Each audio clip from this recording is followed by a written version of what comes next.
Hi guys, this is Sanity here, and it's a review of Watchdogs. Right, so let's get started. Watchdogs is about a guy called Aiden Pierce. Aiden Pierce is a hacker. He has the ability to hack anything on his phone. His phone is controlled through a thing called CTOS network. He has the ability to hack things like boulders, traffic lights, bridges, basically anything that can stop the bad guys, the police, from getting to him. So it gives him an overall advantage, and it gives him the choice of being good or bad, which is what you get to do. You get the choices to save or let people die. And so it's it's not a karma-based game as such, but your actions will show.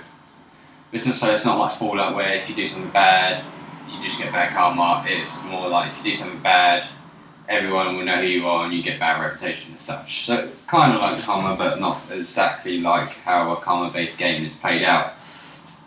And there's lots of different cars throughout the game. You get things that are like Lamborghinis,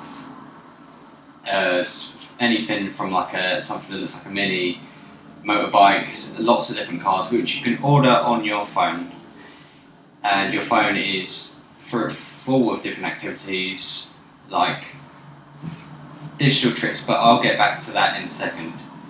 Okay, there also is different outfits for Aiden. Aiden can then buy. You have the same look. You have hat, coat, and everything, but it just be like different colours or just like a different sort of style to it as such, but with the same basic idea of covering his identity. As you go out through the game, you'll meet different characters. One of them being Lucky Quinn, who is a club owner. At first, he was seen quite dangerous. As you progress through the story, he'll be provided as an ally or a nemesis.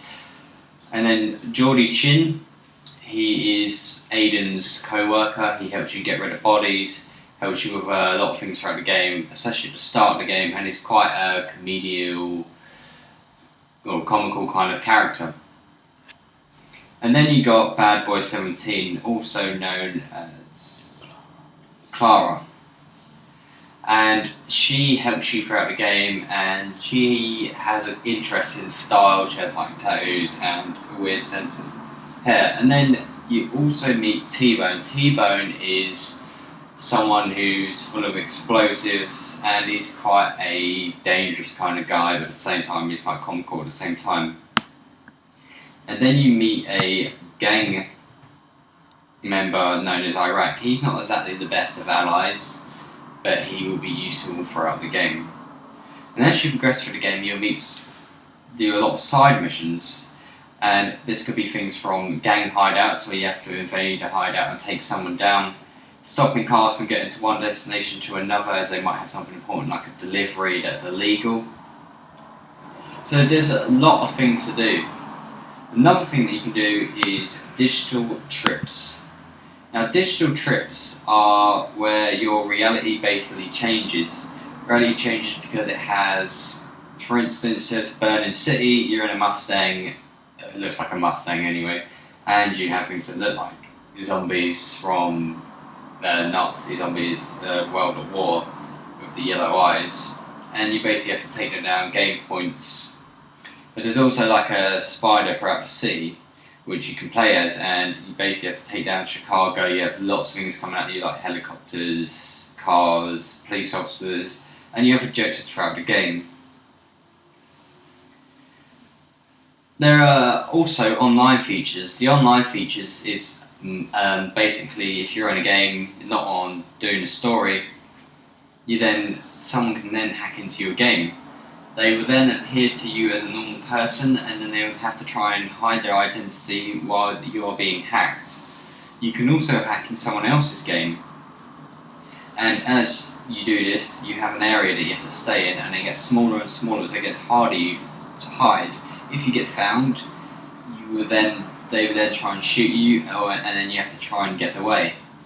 They also have their resources on, so they can have the hacking abilities to try and stop you from finding you.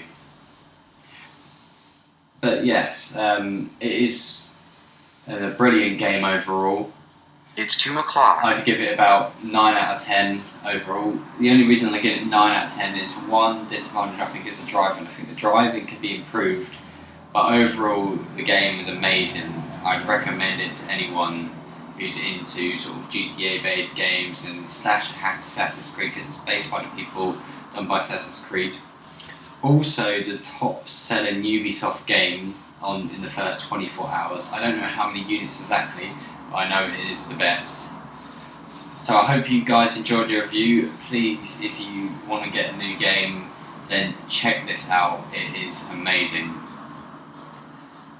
This has been Sanity 1 and 2. Hope you enjoy.